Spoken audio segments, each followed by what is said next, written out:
ভারতের রাজধানী নয়াদিল্লির ঐতিহাসিক লালকেল্লার কাছে ভয়াবহ বিস্ফোরণের পর বাংলাদেশ, পাকিস্তান ও নেপাল সীমান্তে উচ্চ সতর্কতা জারি করেছে ভারত সরকার। 10 নভেম্বর সোমবার রাত থেকে আন্তর্জাতিক সীমান্তগুলোতে নিরাপত্তা জোরদার করা হয়েছে। ভারতীয় সংবাদ মাধ্যম ইন্ডিয়া টুডে জানিয়েছে, সোমবার সন্ধ্যায় লালকেল্লার নিকটে ধীরগতিতে চলা একটি গাড়িতে শক্তিশালী বিস্ফোরণের ঘটনা ঘটে। এতে অন্তত 9 জন নিহত ও 24 জন আহত হয়েছেন। ঘটনার পরই দেশজুড়ে নিরাপত্তা ব্যবস্থা জোরদার করা হয়েছে। সীমান্ত নিরাপত্তা বাহিনী পাঞ্জাবের ভারত পাকিস্তান সীমান্তে নজরদারি বাড়ানোর পাশাপাশি উত্তরপ্রদেশ, নেপাল সীমান্ত ও অন্যান্য সেনা চৌকিগুলোতেও অতিরিক্ত নিরাপত্তা নিয়েছে।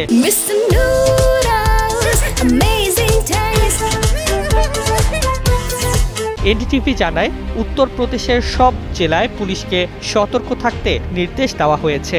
সংবেদনশীল এলাকায় টহল, যানবাহন তল্লাশি ও জনসমাগম স্থলে নজরদারি বৃদ্ধি করা হয়েছে।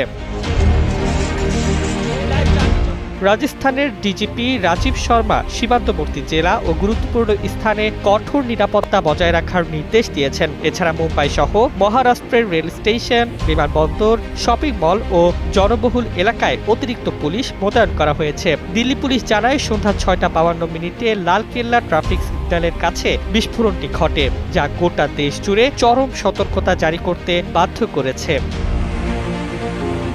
ডেস্ক রিপোর্ট, জয় জয় দিন।